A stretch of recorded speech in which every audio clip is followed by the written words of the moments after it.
What up, guys and ghouls, and welcome to another episode of Fright Mike. I'm Liz. I'm Sam. And we're finishing off our spookiest month of the year, October, the Library of Horrors, with one of the best horror anthologies. The best horror anthology ever. I would say we saved one of the best for last, and it's the most fitting. We're talking about Trick or Treat from 2007. All right, Trick or Treat came out in 2007. Currently has a 6.8 out of 10 on IMDb. It has an 84% on Rotten Tomatoes. You know, I thought that for some reason, well, not even for some reason. I thought it was going to be higher in IMDb because of how many people I know that love this movie. Yes. And how many people in the horror community love this movie. So I thought that was going to be a little bit higher of a score. I know, it's kind of shocking, but oh no. I want to clarify as well. We are talking about Trick or Treat, not Trick or Treat. Right. So Brian Doherty's Trick or Treat. Yes. I think it's Brian Doherty. Yes. Or is it Brian Singer? Brian Doherty. I'm pretty sure. Someone Doherty. Somebody made this movie. I feel so bad because I love this movie so much. And we're talking about it. I know, and I don't know. But it's, yes, Trick or Treat from 2007. You know, Sam, little pumpkin demon kid. My child. My namesake. That one. Yes, you know. The anthology one. I don't know if the other one's an anthology. I haven't seen it, but I assume it's not. Did you know? Oh, I'm throwing facts out right you now. got facts? Oh, I got a facts? fact right off the bat. No pun intended. This movie never got a theatrical release. I know. It was shelved for so long. Yeah, I actually didn't see this movie until a little bit later in life.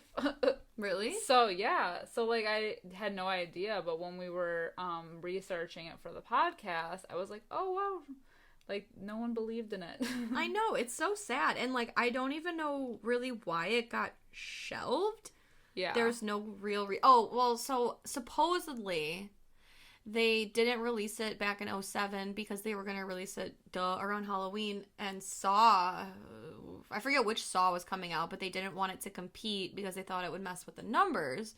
But that's such a bullshit reason. Because there's like 10 million Saws. Exactly. So and October was always taken. Right. Well, at that point, too, it's Michael Dougherty, by the way. I had to look it up. Director Michael Dougherty. But yeah, like, it's such a bullshit reason because the Saw movies are so, like, whatever. They had come out. Yeah. Like, after a while, they just, in my opinion, started to feel more like a torture porn, just like, torture joke. Porn. Yeah. Instead of actual plot. Yeah. This was such an original idea, and that's what I always look for in movies around Halloween, is, like, a horror movie with an original idea. Yeah. I would have seen this over Saw. I would have. I know it. It's like the little movie that could. Yes. But they didn't give it the chance, and which is a shame. But it has like a huge cult following now. Which is good. It's deserved. Yeah. Yeah. I have so many fun facts about this movie as we go along. I cannot wait. Well, let's get into it. Let's get into it. So, we open with a couple.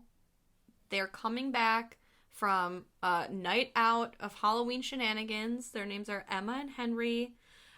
They're in costumes. Emma is such a buzzkill because she's like, we got to take these decorations down now. I hate Halloween. She's a Halloween Scrooge. My mother's coming in the morning. I mean, yeah, she is a Scrooge. It's so annoying. She blows out the candle in the jack-o'-lantern, which is a no-no on Halloween. You're supposed to leave it. And we see somebody is watching them. So they basically, she's like, go upstairs and get ready for sexy time. And sexy that's time. What happens. So while she's taking down the decorations, she is attacked viciously. Her husband wakes up, realizes that she's not in the room, goes outside, finds her limbs hanging from a tree, and her body, like her head is like propped. Yes, and there's a giant lollipop stuck sideways in her mouth. Yeah. She's dead. Cut to credits. Cold open. The coldest of opens. At least she was festively decorated as a lawn ornament. That's true. Her body was lit up. Sam did do it justice. This movie is so cool because I don't even think I could point out all of them on this podcast. It would be pointless. This podcast would be years long. But, like, it's so cool how you can see different characters from all the stories. Yeah. Like, in the background of other stories at different times, because this all takes place, like all the stories we see aren't linear, so it's all happening before and after each other. So, like, you see the kids leaving the house after they attack the older guy. Which happens at the end of the movie, but everything in this movie is, like, an interwoven story. Yes. So I guess it's not technically an anthology. It is an anthology. Because every anthology has, like... a separate story. Well, yeah, so, like, Creepshow, it's separate stories with a byline story. True. You know, or All Hallows Eve is an anthology with a byline story of the babysitter. This is an anthology. It's the old man at the end. It's the werewolves. It's the kids with the bus. And I like that, though. Yeah. I like that they have, like... the old man at the end is the neighbor that we saw earlier in the movie with that, like, same scene, you know what I mean? Yeah. And at the end, they show a scene that happened earlier in the movie. It sounds confusing when I say it out loud, especially if you haven't seen the movie. It's like Charlie from It's Always Sunny with his yarn board. Literally, it's me right now. Yes. Trying to explain it. But no, it's so cool, though, because it's more than just showing, like, different stories that line up. You, like you said, you can see other characters from other stories within other stories in the movie. It's so dope. If that makes any sense. Yeah, no, it's all the same universe. It's all the same night, the same town that this is happening in. So, that being said, yes. Earlier in the evening, this town is Halloween obsessed. It's like Halloween Town, but for real. But for realsies. I want to live here. Me too. The whole town goes ham for Halloween. They have, like, celebrations in the streets. Everybody is decked out in their finest costumes. I'm jelly. So we kind of meet these 4 girls who are, like, teenagers or whatever. I would say college age. College age Old girls. enough to buy booze. That's true. They're on their way. They're trying to try on costumes for a party. And so we meet the girls. It's Danielle, Marie, Janet, and Lori. Now, Danielle is, like, the older sister, and Lori is our very own Sookie Stackhouse. Oh, yes. Who, in this movie, was named after Lori from Halloween. Laurie Strode. That's right. Yes. So she's, like, giving her shit, her little sister shit. She's just saying, like, we're all gonna have dates for this party. You need to find a date. Like, this is your mission right now. You're gonna look like a loser. You're a loser. Well, I think it's cute. So we'll get to their story later, but while they're trying costumes on, Lori refuses to come out of the dressing room, and Danielle's like, you better come out or I'll huff and I'll puff, and I wonder what that could mean. I hate myself. Foreshadowing. True foreshadowing. Yeah, so like you said, Danielle is telling Lori she better get her ass a man's and bring him to the party. So we don't think anything of this. Right. We just think, it's just a bunch of chicks going to a party looking for guys. According to tradition. That's what they had said. So they have a tradition of thotting is what we're meant to believe. Just a couple of hoes hoeing around. Meanwhile, we cut to a little boy trick-or-treating. His name is Charlie. Thurman Merman. He is... he's me on Halloween. No, he's a candy thief. He's just going around to houses, and he stumbles upon one that has one of those, like, we left the candy out for you, please take one, but we're all gonna dump the bucket in our bags. That kind of situation. I just have to say, I will never forget this. I had a friend... We went trick-or-treating one year, and any house that we came across where it had the bowl, she would dump the candy out of the bowl and take the bowl. Take the bowl? Yeah, she would leave all the candy and take the bowl. I think about it every year. She's truly an icon. Does she have a fully furnished kitchen? Yeah, probably. a nice bowl collection. It's just every Halloween. Oh, I love her. So Charlie's our candy thief, but the neighbor that he's stealing from ends up catching him in the act as he has chocolate running down his face. The mark of the guilty one. So as like a punishment, the owner, the neighbor, makes him eat all of it, but he's kind of like talking about the traditions of Halloween and everything while he's making him eat it. And while in the middle of the story and the tradition talk, poor Charlie starts gagging. And our neighbor is like, you forgot to check your candy. And we see that he's been poisoned, and he just starts puking up like chocolate and blood, and yeah, it ain't good for Charlie. Yeah, it's pretty disgusting. Which, okay, I had to bring this up because I read that supposedly this movie, all of the deaths occur off screen. They're all implied, but not a single death takes place on screen. And when I read that, I had finished watching the movie. A movie I had seen multiple times. And I was like, oh yeah, that's true. But then I thought about it. Charlie dies on screen. He is poisoned. He pukes to death, right? Well, remember, because he wakes up when he's trying to bury him. Because remember, he brings him out back, and he's like hitting him with the shovel, but we don't actually see it. Well, so does that count as it? Well, here's the thing. Ooh. He's not in the backyard. He's not the one he's burying. Oh, that's right. So he does die. Well, he doesn't get dismembered on screen. But he technically dies. I don't know. See this? It's a gray area. It's a gray area. We must discuss. Just had to point it out. So he's trying to remove this kid's corpse on his porch. But by the way, he keeps getting interrupted by the trick-or-treaters. Yeah. Well, by the way, the man who poisoned this kid and is burying a body in the backyard is Mr. Wilkins, the school principal. Yeah. Yeah.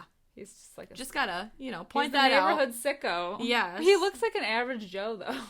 He does. Even when he's talking holiday traditions, watching the kid like bleed out in front of him, he's like very chill. He's very calm, very lax. Yeah, so like you said, he keeps getting interrupted. He's trying to bury someone in the backyard who we think is Charlie the fat kid. But yeah, like the kid wakes up, moves around, he kind of like hits him with the shovel because he's talking to his neighbor.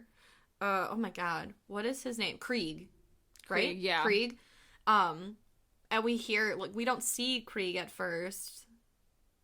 Like, not till later in the movie. But we hear, like, somebody, like, what's that guy's name from Home Improvement? Wilson. He's Wilsoning him over the fence. Yes. So then, after Krieg goes inside, and basically is like, fuck you. And he's like, happy Halloween. Happy Halloweener. His kid also interrupts him. Because Mr. Steven Wilson has a son, and he's like, go inside and watch Charlie Brown. And his kid says, Charlie Brown's an asshole. Which I agree, I hate Charlie Brown. But so yeah, he's like all these, interruptions. And then he calls, like, so Billy's his son. He's like, well, you need to come and help me with the jack-o'-lantern. You need to help me with the eyes. And then I think that's when the Steven says, like, he has a date later for the parade. Yeah. And Billy's like, can I come? And he's like, no. I love when he, like, trying to cockblock him. And when he goes back in to, like, help Billy with his carvings, he's just, like, wielding this knife, and he's got blood all over his shirt. Yeah, which, did you notice his son is kind of dressed up like Chucky? Yeah. Oh my god, how cute. Yeah, and like unintentionally. I think it's cute at the end too when he's dressed like him. I know. Even with the blood on the shirt. Oh. But yeah, so he goes down to the basement with Billy, and we think that like maybe he might like he like has almost that like look in his eye like he's about to kill his own son. So he stabs down on something on the table. We don't see what right away until it pans down onto poor Charlie's head. He's the jack-o'-lantern. He's the jack-o'-lantern, and it's like Billy is like his serial killer in training. Pretty much. And he's teaching his son how to carve the eyes. The eyes. Yee. Love that. It's their father-son bonding time. It's a moment. I love that for them. I mean, poor Charlie, but he had it coming. You always check your candy. That's why I always give it to a small child before I eat it. Please test this out. Yes. So then we go to our second, like, main story. My personal fave. Well, no. I won't say, because I like you know what? Okay. So we see 3 kids trick-or-treating. And, so I think it's Macy, Sarah, what's the little wiener kid's name? Chip? Yes. Chip, yeah. And then they meet up with this kid, Schrader, who's like the school hottie. He's told that he has to sweeten up Rhonda. They call her Rhonda, I don't even know if I can say it. Rhonda the retard. Oh. That is so fucked up. Yeah. But they're supposed to, like, they're using this hot kid to, like, sweeten her up, because they're going to play a prank on her and they need her to, like, come willingly. And her house, like, so they go to her house to get her, and her front lawn is fucking covered. It's lit. In jack-o'-lanterns. Literally. Yes, it is lit. Which, it should be noted that, like, earlier in the movie, there's, like, a buy scene where we see these kids trick-or-treating at a teacher's house. And all of these, like... The swingers party. She's, like... I mean, her back rolls are on display in this, like, too tight cat outfit.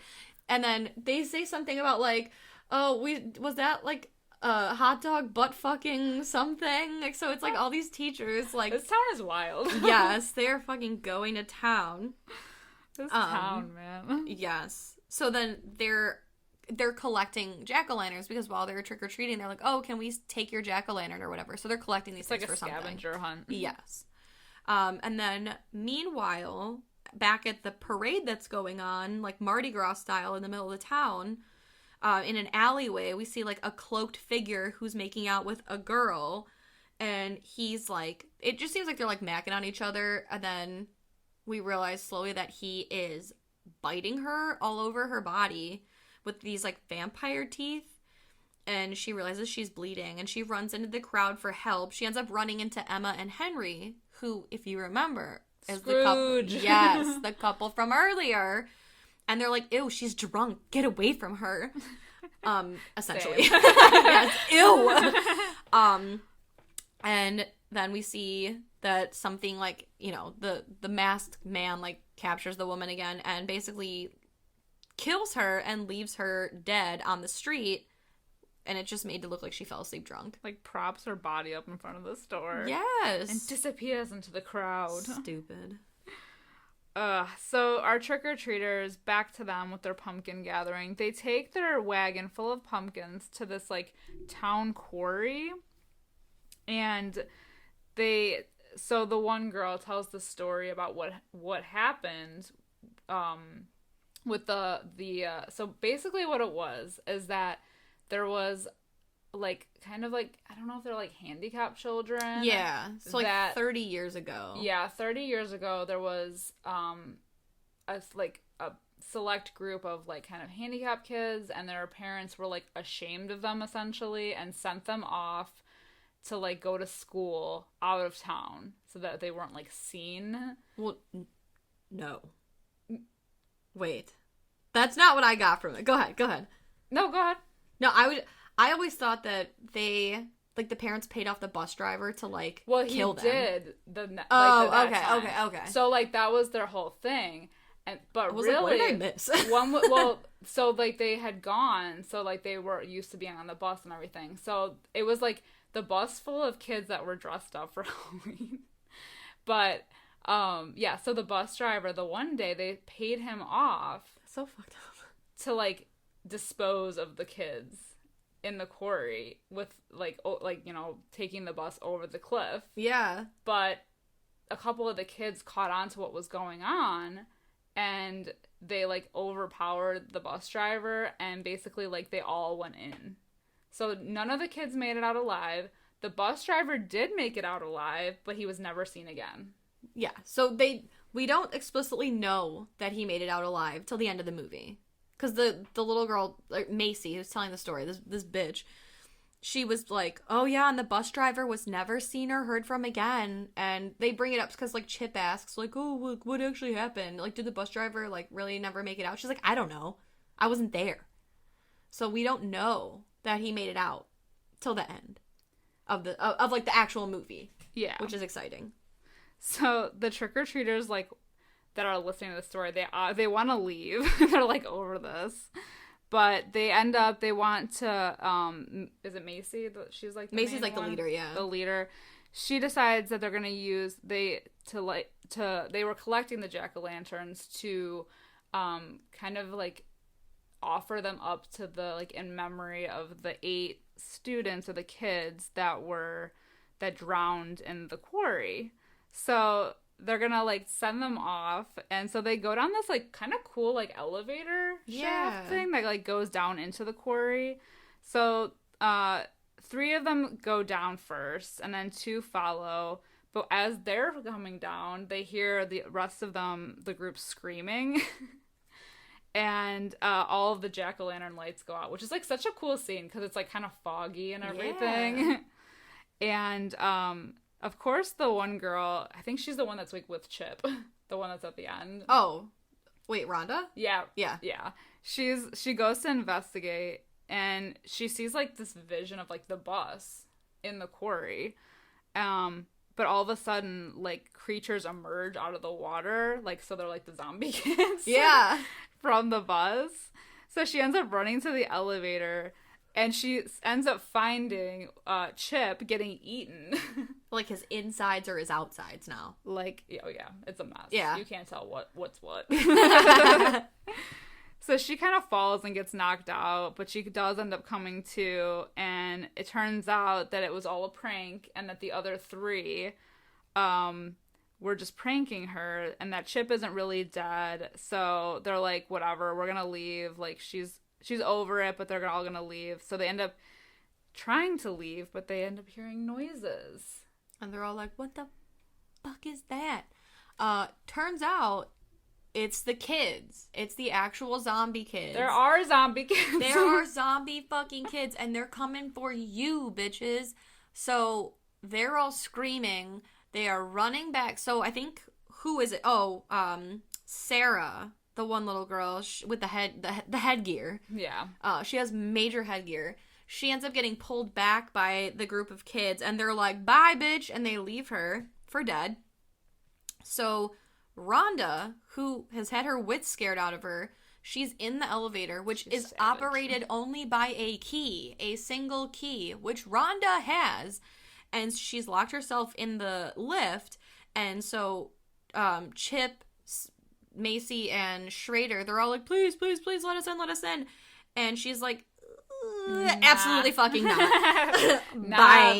Yes, and she ascends, leaving them in the quarry to die. And as she reaches the top, move there, oh Rhonda. my god, it's so badass. As she reaches the top and exits the elevator, we hear their agonizing screams, and we see little Sam, our bag-headed boy. Yes, who, by the way, he's the peeping Tommy. So while back in the beginning, when we first are introduced to the girls getting dressed up for their their night of thoughting, we see, like, a little kid, like, peeping in on them in the fitting room.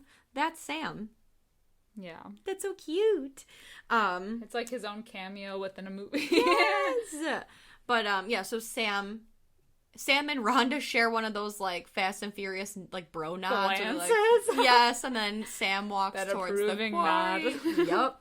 And Rhonda just walks the F out.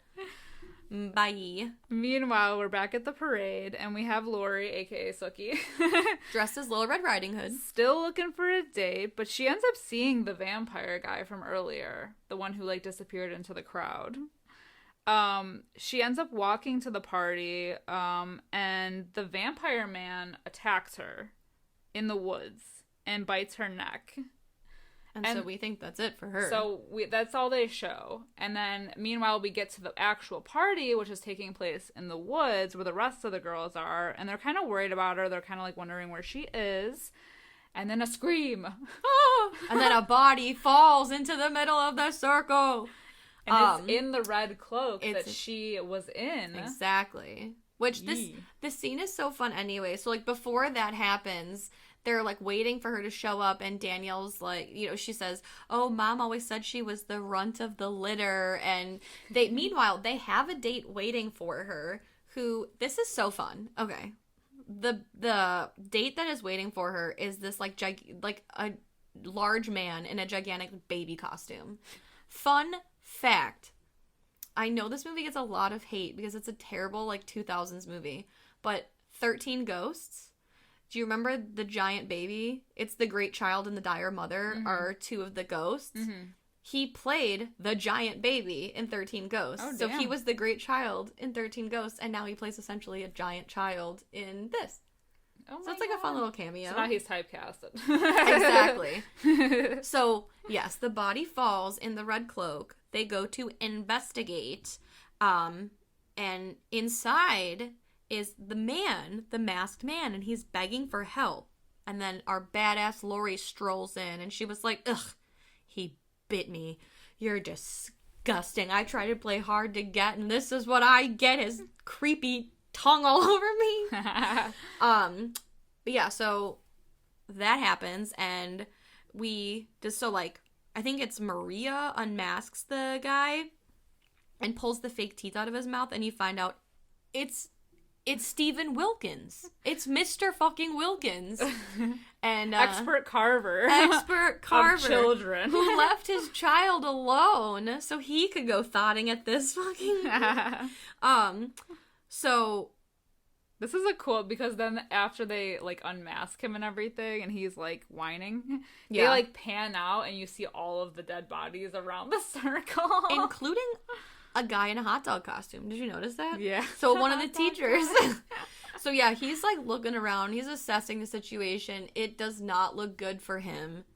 And then Sweet Dreams by Marilyn Manson starts to play, which, so good. And they all start dancing.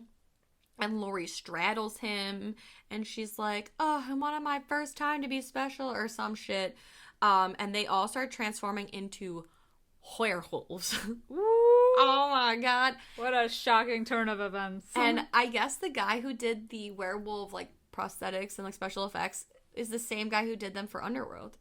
Ooh. So cool. Ooh. So cool. It is cool because they're, like, ripping their skin off, essentially. Yes. Like... Ooh. Oh, it looks so good. They look so good. And they are ripe. Dare I say that Sookie Stackhouse looks so bomb as, like, a half werewolf kind of bitch. Like, when she's, like, half... Yes, like, when she's half transformed. And, of course, in case the references to Little Red Riding Hood and the Big Bad Wolf weren't big enough, before she tears into him, she says, my. What big eyes you have. And then rips his goddamn throat out. He's lunch. It's amazing. And all while Sam watches from afar. Our bag-headed boy's back. He's got to make sure that shit goes down right on Halloween. The Halloween spirit must live on. That's right. Which is interesting because while they're, like, doing that, they all howl. And if you recall, back in our previous story with the kids in the bus, as they're about to take the elevator down, you hear wolves howling. Yes. Woo! I love it. It's all coming together. It's all circle. Oh, I love it. Okay, so then we go to even earlier in the night. As if shit wasn't like crazy enough. We go back to our trick-or-treaters going the ones from earlier. They were approaching another house, and they end up getting scared like half to death by this crazy old man. Mr. Krieg. We meet Mr. Krieg, our other Halloween Scrooge. Yeah, for real. He's the Wilson from before. He's Wilson. He's just such a grump, but he gets his house egged, which serves him right. But he goes to investigate, like, who's egging his house, and just hates Halloween and hates kids and whatever. He goes out front. This is when because he goes out to his backyard, and that's when he hears Mr. Wilkins, like, the commotion in his backyard, which was earlier in the episode the movie, of him hitting the body in in the grave that he's digging. So we see so now we're seeing his his side. like his vision of it. But it's so he goes back in the house, and I think it's funny because for a while he sits down. Well, he tries to. He watches TV and like tries to have a drink, and he's clicking through like TV shows. So exciting. He clicks through the OG House on Haunted Hill, the Vincent Price one, and fucking Scooby-Doo on Zombie Island. Oh my Two god. Halloween essentials. Essentials. They are essential. So I after cannot leaving believe his it. backyard, he goes to the front, which is now covered in jack-o'-lanterns. Spooky Lit ooky. ones. Ooh. So, yes. So the lawn is covered in jack-o'-lanterns. Yes. And then that's when he goes inside and gets his Yes. shotgun out. He got that shotty ready. And that's when he hears the noise coming from upstairs. Mm-hmm. And we do see little Sam run past the landing. And then he goes in his bedroom, and Sam attacks Krieg by cutting the back of his leg. Oof. In a similar style to what is it, like Judd in Pet Sematary. The old Achilles. That's right. Like the way Gage cut up. Oh, yeah, makes me feel some type of way. That's always the kicker. No pun intended. No pun intended. Not at all. So then Sam has a box cutter sticking out of a candy bar, which would be my method, honestly. It's the only way. Yeah, and he's like trying to cut at him, and then I think that's when Krieg trips down the stairs and cuts his hand. There's like broken glass and razors and candy and beads and shit like scattered everywhere. Very 2000s. Very. Very. Isn't that when they were doing that? When people were finding razors in their kids' candy? I do remember I think that was like early 2000. Yeah, because that was like right when I stopped. They really took that and ran with it. Yeah. In this movie. Yeah. A lot of razors. So, Krieg, who has like 30 goddamn locks on his door, is trying to remove them all. And in a very Hereditary style shot, we see Sam crawling on the ceiling behind him. And Krieg, while he's still messing with the locks, doesn't notice this, but then Sam descends down on him and is like beating up on him until Krieg gets him off. And then that's when we see, so earlier, before Mr. Wilkins heads into the house to help his son, cut the jack-o'-lantern, we see him banging on the window. And at the time, Mr. Wilkins is like, yeah, fuck you, you putz. So now we see that he's in dire need of help. He actually was in danger. Yes. He even pulls Sam's masks off. And he's got his cute little, it's a pumpkin skelly. His cute little pumpkin skelly head. It's so cute. So Sam ends up biting him in the leg. And so as revenge, Krieg shoots Sam and he goes like flying across the house. It's like Mini-Me. I know. Yeah. We do not gnaw on our kitty. Oh my god. So then, of course, he sends him flying across the room, very Mini-Me style, and then he triple taps the son of a bitch before calling 911. But did you notice there wasn't blood? It was pumpkin innards that came out. Ew. What a mess. I would have baked them. Aww. The little pumpkin seeds. Aww. I don't like them, but I would have. So he tries to call 911, but the line disconnects because triple tapping Sam is not good enough. It ain't enough. He is stabbed by the box cutter in the foot by Sam's severed hand, which is another fun nod. So we've already had the Pet Sematary nod. And then when he gets stabbed by the severed hand, Krieg says, "You gotta be fucking kidding me," which is a direct reference to The Thing. Hey. And if you notice, I feel like Krieg kind of looks like John Carpenter, who directed The Thing. There's so many parallels. I know. I feel like I made that last part up about him looking like John Carpenter, but he does kind of look like John Carpenter.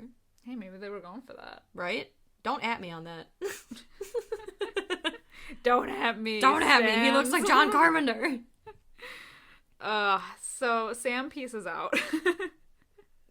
Yeah. We do see a burning photo, though, in Krieg's fireplace, and it's a picture of a bus driver with kids putting together that Krieg is the bus driver that drove into the quarry who did get out alive. So he did make it out. And that's why he doesn't like Halloween, because he's reminded of his past trauma. Yes, his past transgressions. So, yes, like you said, Sam, he ends up piecing himself together and then piecing out. And he just walks right out the front door with his little sack back on his head. And Krieg's like, wow, cool, that was all for nothing. But we see the group of trick-or-treaters that he drove into the quarry approach his house. Yep. And he goes to hand out the candy. Like, he almost has the Halloween spirit back. Oh, yeah, the 3 little pigs, right? And he's like, yeah, he's all bandaged up, too. He's like a little mummy. But it's not gonna save him. It ain't it. No. So, the movie ends by all the trick-or-treaters getting revenge on him. Yeah. Yeah. Trick-or-treat. But it does kind of, like, wrap up in that cute way, because we see, like, little Billy on his porch handing out candy dressed like his dad. Yeah. Like, with the bloody shirt and everything. Bloody shirt. And then Rhonda's pulling that last pumpkin from the quarry. And, and the girls, the werewolf girls, are, like, they're driving off drunk into the van. Yes. Yeah. They're fresh off their kill. So then Sam is watching all is right in the world. Everyone's all Halloween-y until we see like his view shot across the street of Emma, the Scrooge from the beginning, coming home. So it came full circle. It's a full circle moment. I love that. He's just trying to keep the Halloween spirit alive. As he should. It's his job as Samhain. So I do have another I have a few little fun facts, little nuggets of fun. So I guess this one's really not a fun fact. So I was more so like, not so fun fact. Yes, it's an alright fact. So I read on one of the like quote unquote trivia facts about this movie that they said one of the like nods in this movie is to Christine, because they have a Christine car, aka excuse me, a 58 Plymouth Fury. And Luke, my boyfriend, being a huge car guy, was like, show me. Because we've seen this movie like 100 times. So I'm like, well, it's supposedly in like the bus scene. So we look, and in the flashback scene, when it's showing the bus like first coming down the street, there is a red car sitting there, which looks like a Christine, but it is in fact not a 58 Plymouth Fury. It's actually a Canadian car. Really? Mm-hmm. So it's a bunch of BS. It's not a Plymouth Fury. Try again, sis. I like how they like subtly put all these little things in. I know. To make it like homages to other horror movies. Yeah, that's what I could think of. Like, obviously, like a 58 Plymouth Fury. They don't make many of them. They destroyed a lot of them during the making of Christine. So I'm assuming they probably got a car similar as like a little wink, wink, nudge, nudge. But don't say they put a Christine in there. They didn't. They did not. And then the only other thing I thought was cool was that they have the original House on Haunted Hill playing at Krieg's house. And then in the werewolf scene, they play Sweet Dreams by Marilyn Manson, which plays in the credits to the 1999 version of House on Haunted Hill. Ooh. So it's I not would like have never caught that. Really? I am a psycho with soundtracks for movies. Oh my god. I mean, I think it's cool. Like, I like the Marilyn Manson, like, version, and I liked it in that scene, but I didn't, like, completely forgot about it being in the credits. I'm a fucking psycho. I could tell you any song that I heard. I can tell you what trailer it was in. I can name every song on, like, the Now CDs. You're like just a soundtrack encyclopedia. I am. I don't know what it is, but... Yeah, I thought that was kind of cool. Gets even though me they're not going. Yeah, there's no like direct correlation other than they're both in this movie, but I thought that was kind of cool. Yeah. I don't know. The details in this movie are like amazing. How, like we were saying in the beginning, just the fact that all of these interwoven stories and they all have something to do with the other in some way, or they all at least like overlap to some extent, and just I don't know, it's so cool that, and even like the different viewpoints of like the neighbor both neighbors. Yeah. Like, ugh. It just makes for, it's like a cool, like, timeline, because you're hopping around, and everything is just full Halloween to the max. You've got little Sam running around, making sure there's everything going according to plan. It's such a good movie. It's a festive Halloween watch. So how would you rate this movie, then? 5 out of 5. Of course. Yeah. I'm also giving it a 5 out of 5. 5 out of 5. It's a perfect movie to watch around Halloween. It's a perfect 10. It gets you in the spookiest of moods. Damn straight. Oh, it's so good. How can you not watch this movie around Halloween? How can you not? Oh, I always do. Hell yeah, you have to. Yeah. All right, fam. That's going to wrap it up for us for this month. But we hope that you guys have the most horrific, horrifying Halloween ever. I hope you guys are making the best of it in these times. I hope your Halloween is scarier than 2020 has been. Yeah, this has already been a horror movie. Yes. At least we hope you're doing something fun. Exactly. If at the very least, put on a costume and just dance around in your living room. Hey, that's make candy and drink. Exactly. Go to Walgreens, get some candy, eat it yourself. And a bottle of Bear Fun. Damn straight. A jug. Boxed wine. Franzia for everyone. Eat, drink, be merry, and remember to follow the rules of Halloween. That's all I ask. But if you are looking for more creepy content, we have so much here. You can follow us on Facebook, Instagram, and Twitter. We also have a Patreon with tons of spooky extras. This month we dropped our Halloween essentials. So if you're looking for a nice little watch list, head over to patreon.com/FrightMikePodcast. Listen in. We got the recs for you. We got all the good recommendations. The good, the bad, the unexpected. And if you're still sober, by some extent, leave us a 5-star review wherever you can. It helps. It does. It does. We want to grow our Fright fam. That's right. But thank you anyway for listening. We all hope you guys really do have a happy Halloween. And until next time, I'm Liz. I'm Sam. Rest in peace.